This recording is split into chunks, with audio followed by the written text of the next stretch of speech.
Hi friends, welcome back to Kongu Adukkalai. இன்னைக்கு நம்ம பச்சைப்பயிறு அடை தோசை ரெசிபி தாங்க பார்க்க போறோம். இது ஹெல்த்தியான ரெசிபி கூட. இதுக்கு என்னென்ன தேவையான பொருட்கள்னு பார்க்கலாம் வாங்க.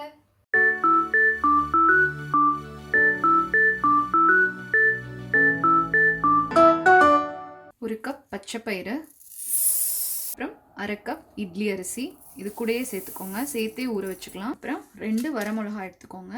இது காரம் நிறையா இருக்கிறனால நான் 2 மிளகாய் தான் எடுத்திருக்கேன். கம்மி காரம் இருக்கிற மிளகாய் எடுத்திங்கன்னா நீங்கள் வந்துட்டு அதிகமாக எடுத்துக்கலாம். இதெல்லாம் சேர்த்து இப்போ நம்ம ஊற வச்சுக்க போகிறோம். இதை நீங்கள் ஒரு 3 மணி நேரம் போல் ஊற வச்சுக்கோங்க. ஊற வச்சு அதை எப்படி அரைக்கலாம்னு அப்புறம் பார்க்கலாம். இப்போ பாருங்கள், 3 மணி நேரம் நம்ம இதை வந்து ஊற வச்சுருக்கோம். இப்போ நான் தண்ணி வடித்து எடுத்து வச்சுட்டேன். இப்போ இதில் நீங்கள் அரைக்கிறதுக்கு முன்னாடி என்னென்னா ஒரு துண்டளவு இஞ்சி போட்டுக்கோங்க. இது நம்மளுக்கு டைஜஷனுக்கு ஹெல்ப் பண்ணும். அப்புறமா கொஞ்சமாக சீரகம் ஒரு 1/2 டேபிள் ஸ்பூன் அளவு நீங்கள் எடுத்துக்கோங்க. இது ஃப்ளேவர் ரொம்ப நல்லாயிருக்கும். அதுக்கப்புறம் இதில் வந்து நீங்கள் கருவேப்பிலை வந்து ஃப்ரெஷ்ஷாக நீங்கள் அதை அப்படியே சேர்த்து அரைச்சிக்கலாம். அதுவும் நல்லாயிருக்கும். இங்கே எனக்கு இப்போது கருவேப்பிலை கிடைக்காதனால நான் அது போடலைங்க. பட் உங்களுக்கு ஃப்ரெஷ்ஷாக கிடச்சிதுன்னா நீங்கள் ஒரு கொத்தளவு வந்து இதை அரைக்கிறப்பவே நீங்கள் ஆட் பண்ணி அரைச்சிக்கலாம். இதை நீங்கள் இப்படியே மிக்ஸி ஜாரில் போட்டு அரைச்சி எடுத்துக்கலாம். இப்போது இது நீங்கள் அரைச்சி எடுக்கிறப்ப பார்த்தீங்கன்னா கொஞ்சம் கொஞ்சமாக தான் தண்ணி சேர்த்து அரைக்கணும்.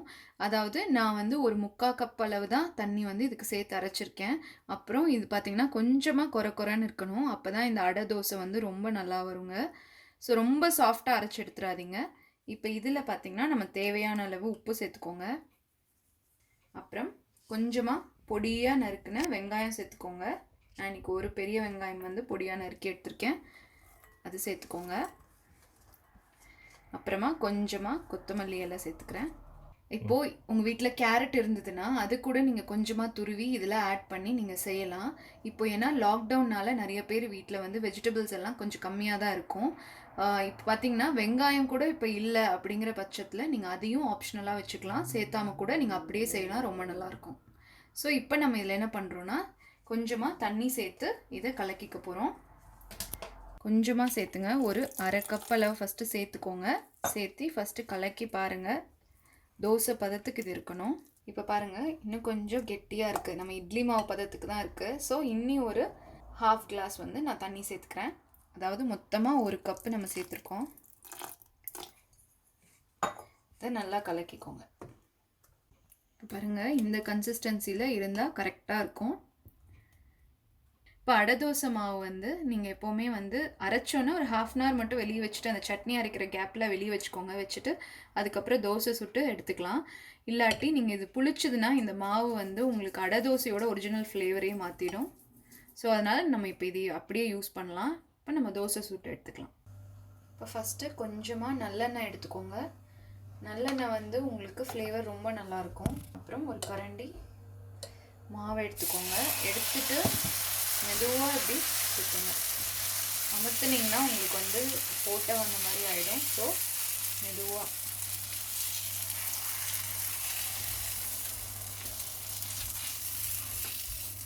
அவ்வளோதாங்க. இப்போ மறுபடியும் இது மேலே நம்ம கொஞ்சம் எண்ணெய் சேர்த்துக்கலாம். இப்போ கொஞ்சம் நல்லா வேக விட்டுருங்க. இப்போது நம்ம திருப்பி போட்டுக்கலாங்க. லைட்டாக ப்ரௌனாக ஆரம்பிச்சிச்சு பாருங்க இங்கெல்லாம். ஸோ நம்ம மெதுவாக அப்படியே திருப்பி போட்டுருங்க. திருப்பி போட்டுட்டு நீங்கள் கொஞ்சம் ப்ரெஸ் பண்ணி விடுங்க. ஏன்னா இந்த தோசை வந்து நம்ம ரொம்ப லேஸாக வந்து ஊற்ற முடியாது, நார்மல் தோசை மாதிரி. ஸோ இப்போ இதையே நல்லா ப்ரெஸ் பண்ணி விட்டுருங்க. ப்ரெஸ் பண்ணி விட்டுட்டு இப்போ இது மேலே லைட்டாக எண்ணெய் சேர்த்துக்கோங்க. இப்போது அந்த சைடும் வேகட்டும். ஒரு 2 மினிட்ஸ் போல் அப்படியே விட்டுருங்க.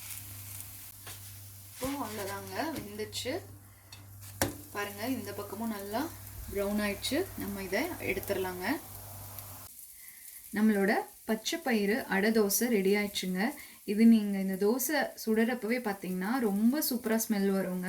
பச்சைப்பயிரோட ஸ்மெல் அவ்வளோ நல்லாயிருக்கும். கண்டிப்பாக இதை ட்ரை பண்ணி பாருங்கள்.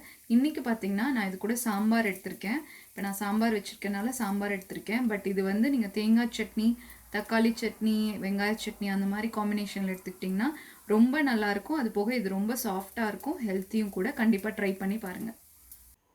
Tip of the tank. இன்னைக்கு நம்ம பச்சை பயிரும் அரிசியும் சேர்த்து ஊற வச்சு மாவு அரைச்சிருப்போம். அதே நீங்க பச்சை பயிரை தனியா முந்தின நாள் நைட்டு வந்து ஊற வச்சுக்கோங்க. காலையில் அதைய தண்ணியை வடிகட்டிட்டு ஒரு டப்பால போட்டுக்கோங்க. இல்லாட்டி ஒரு காட்டன் துணியில் அதை கட்டி நல்லா வந்து அப்படியே வச்சுடுங்க. ஸோ ஈவினிங் வந்து அது நல்லா முளை கட்டிடும். ஸோ அந்த டைமில் நீங்கள் அரிசி மட்டும் ஒரு 3 மணி நேரம் ஊற வச்சுட்டு இது கூட சேர்த்து அரைச்சி ட்ரை பண்ணி பாருங்கள். ரொம்ப ஹெல்த்தியானது கொடுங்க. ஸோ இந்த ரெசிபி உங்கள் எல்லாத்துக்கும் பிடிச்சிருக்கும்னு நினைக்கிறேன். கண்டிப்பாக ட்ரை பண்ணி பார்த்துட்டு கமெண்ட் லைன் கூட ஷேர் பண்ணிக்கோங்க. இந்த வீடியோ உங்களுக்கு பிடிச்சிருந்ததுன்னா எங்கள் சேனலை லைக் பண்ணுங்கள், ஷேர் பண்ணுங்கள். இங்கே வர ஒயிட் ஐக்கான் ப்ரெஸ் பண்ணி எங்கள் சேனலை சப்ஸ்கிரைப் பண்ணுங்கள். ஃபேஸ்புக் அண்ட் இன்ஸ்டாகிராமில் எங்கள் சேனலை ஃபாலோ பண்ணுங்கள். தேங்க்யூ.